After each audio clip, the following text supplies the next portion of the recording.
ജപ്തി ഒഴിവാക്കാനുള്ള ക്യാഷാണ്, മനസ്സിലാവും? ഇത് പിടിച്ചേ. ഒരു പൊതി ചോറ് കൊണ്ടാണ് നിങ്ങൾ കഴിക്കുന്നതെന്ന് പറഞ്ഞു.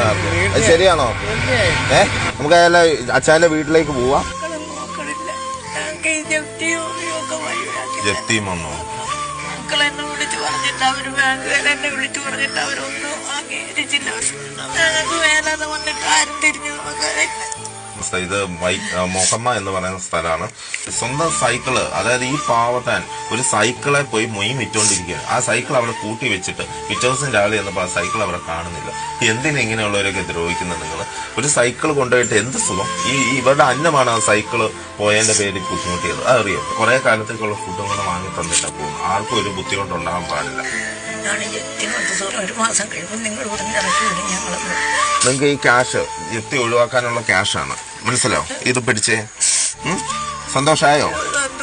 കണ്ണുനീരെന്ന് പറഞ്ഞാൽ സന്തോഷമാണ്. ഇതിന് മുമ്പത്തെ കണ്ണുനീരെന്ന് പറഞ്ഞാൽ വിഷമാണ്. ഇപ്പം കണ്ണുനീരെന്ന് പറഞ്ഞാൽ സന്തോഷമാണ്. ഈ സന്തോഷം പോലെ അച്ഛന് അല്ലേ?